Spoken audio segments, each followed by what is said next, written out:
ونصلي ونسلم على رسوله الكريم الأمين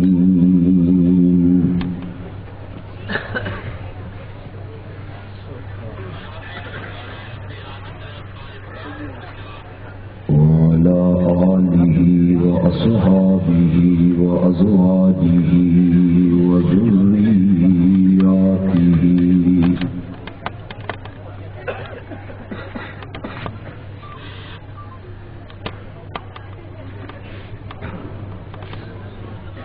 وذرياته وأهل بيته وعترته أجمعين.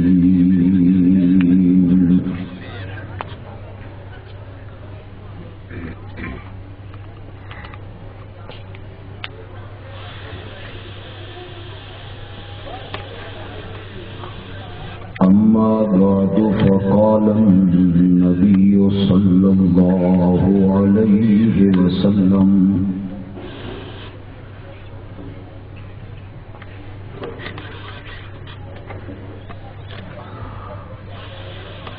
أول جيش من أمته يغزون البحر قد أوجبوا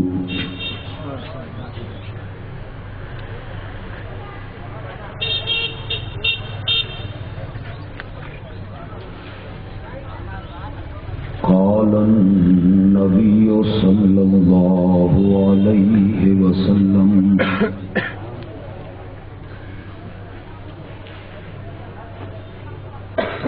إن ابني هذا سيد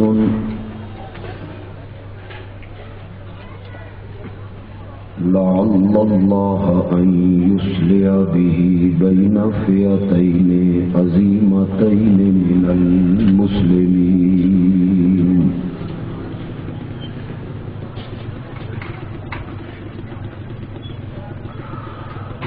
قال النبي صلى الله عليه وسلم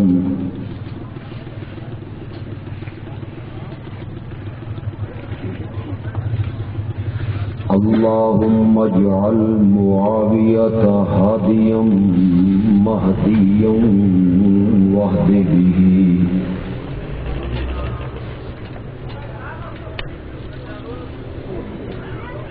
أو كما قال النبي صلى الله عليه وسلم.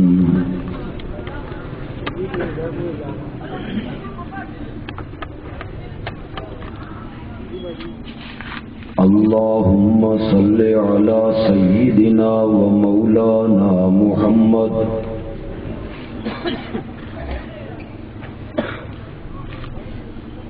وعلى آل سيدنا ومولانا محمد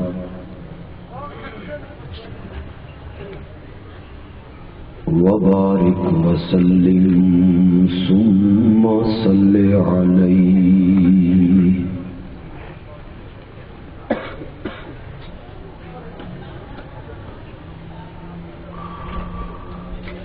ذی وقار علماء کرام،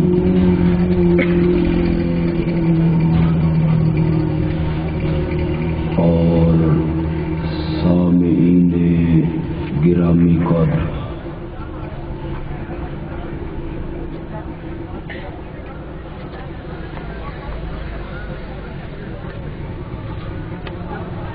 اشتہاروں کے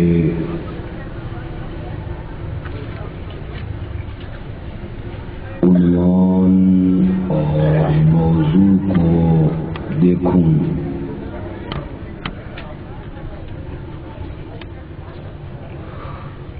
تو وہ تقاضا کرتا ہے کہ میں اللہ کی توحید بیان کروں.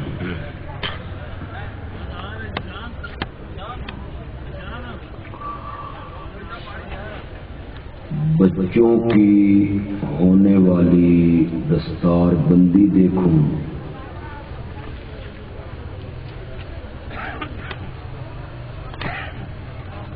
تو دل کہتا ہے کہ قرآن کی عظمت بیان کروں.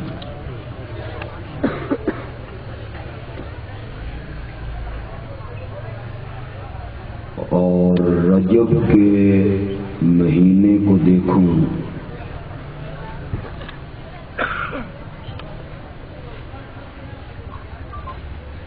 تو وہ بھرپور تقاضا کرتا ہے کہ حضرت معاویہ کی شان بیان کریں۔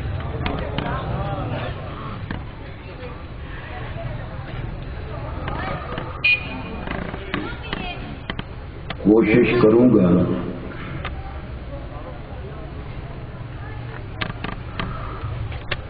کہ تینوں نہیں تو دو موضوع بیان کر دوں۔ اللہ مجھے اس کی توفیق عطا فرمائے۔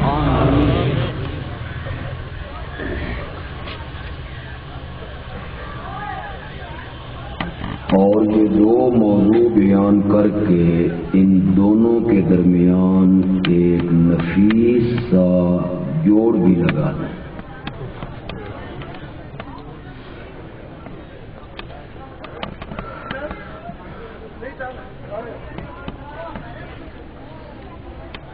اس بات میں کوئی شک نہیں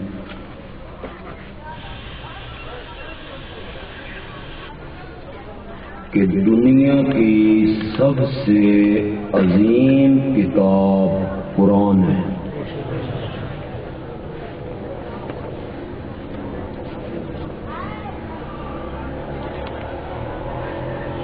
اور آپ یقین کریں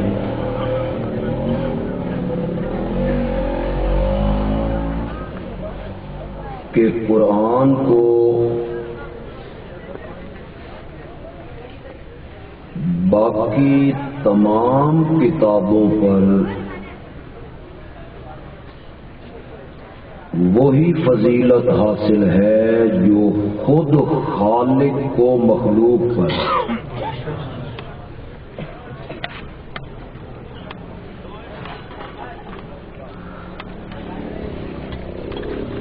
قرآن کی عظمت کے لیے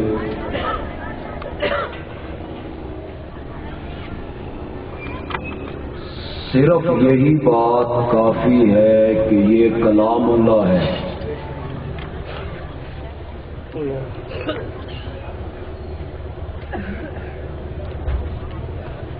قرآن کے علاوہ جتنی چیزیں ہیں یہ سب مخلوق ہیں۔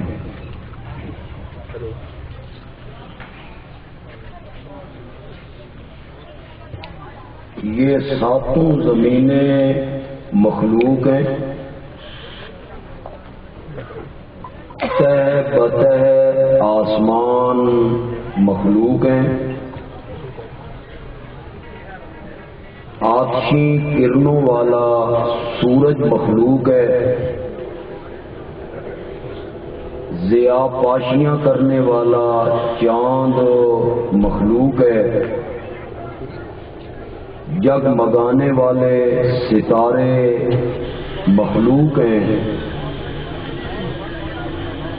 سر بفلک پہاڑ مخلوق ہیں، انسان فرشتے جنات مخلوق ہیں، اولیاء انبیاء اتقیاء اصفیاء شہداء مخلوق ہیں، جبریل میکائیل عزرائیل اسرافیل مخلوق ہیں، کائنات کا سرتاج آمنہ کا لال وہ بھی مخلوق ہیں، ساری کائنات مخلوق ہے۔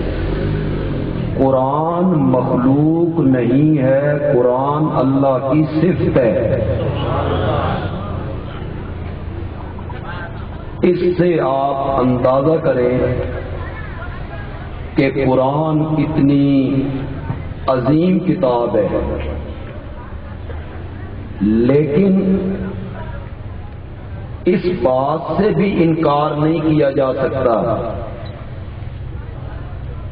کہ قرآن جتنی عظیم کتاب ہے، آج ہمارے معاشرے میں قرآن اتنی ہی مظلوم کتاب بھی ہے، اور اس کی مظلومیت کا اندازہ اس سے لگائیں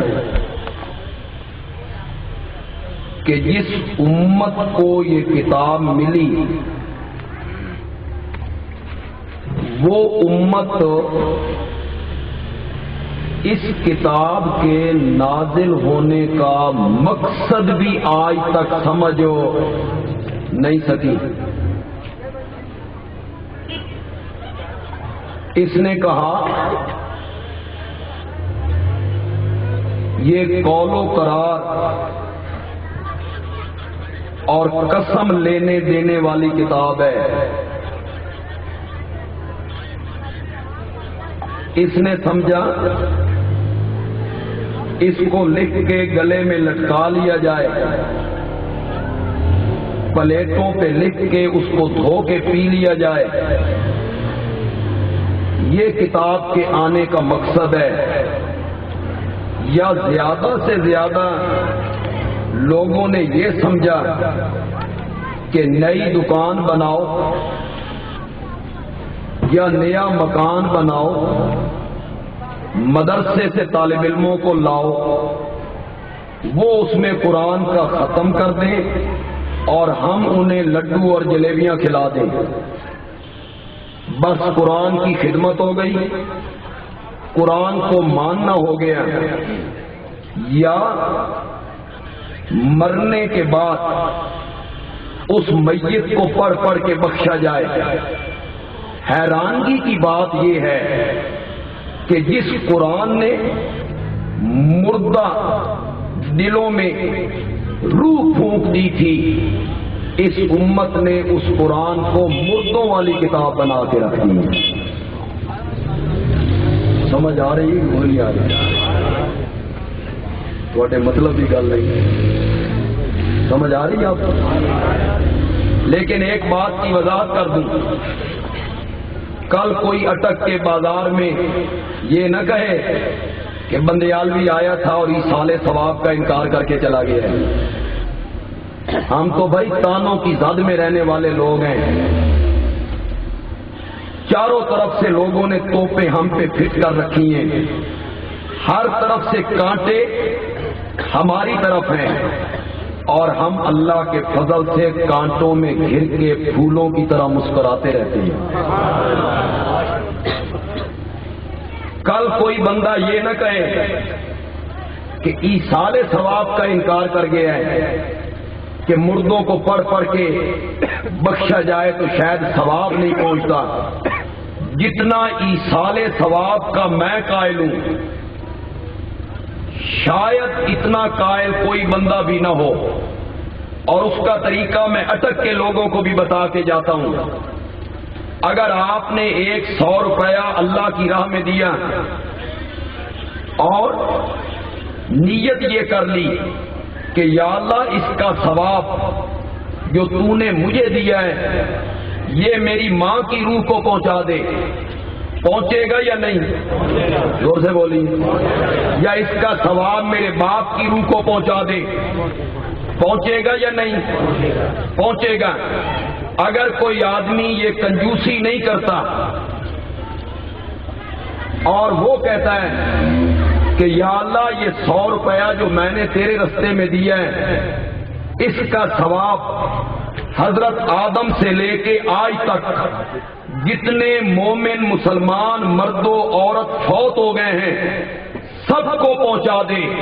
بندیالوی کہتا ہے اللہ 100 روپے کو تقسیم نہیں کرے گا، ہر ایک کو الگ الگ 100 روپے کا ثواب پہنچائے گا۔ ایصال ثواب کا انکار نہیں کر رہا ہوں، انکار اس بات کا کر رہا ہوں کہ قرآن کے نازل ہونے کا مقصد یہ نہیں تھا جو اس امت نے سمجھ لیا ہے۔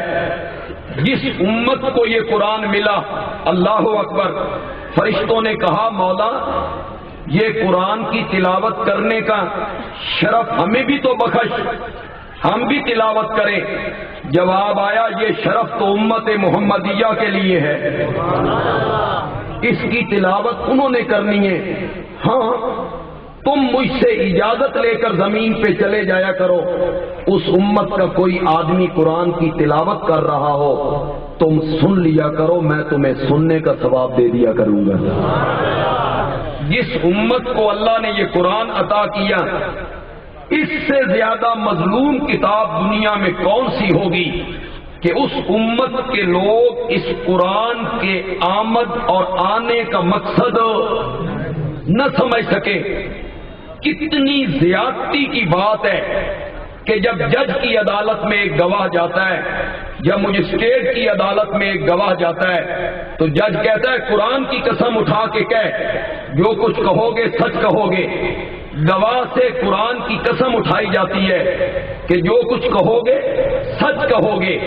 جج کہتا ہے تو قرآن دی قسم چک کے آکھ، میں سچ بولاں گا، میں فیصلہ قرآن دے حکم دے مطابق نہیں کرنا، میں نے فیصلہ تعزیرات ہند کے مطابق کرنا ہے۔ یہ قرآن رہ گیا ہے قسموں کے لیے، قول و قرار کے لیے۔ جتنا ظلم ان لوگوں نے قرآن پاک پہ کیا، شاید اتنا ظلم غیر مسلموں نے بھی اس کتاب کے ساتھ نہ کیا ہوگا۔ اسے صرف کتاب برکت مانا کہ یہ کتاب برکت ہے اور بس اسے ریشمی غلاف میں لپیٹو، چومو، آنکھوں کے ساتھ لگاؤ اور الماری کے سب سے اوپر والے خانے میں رکھ دو جتھے ہاتھ بھی نہ پہنچے۔ اس امت نے اس کے آنے کا یہ مقصد سمجھا، چوم لو، آنکھوں سے لگا لو۔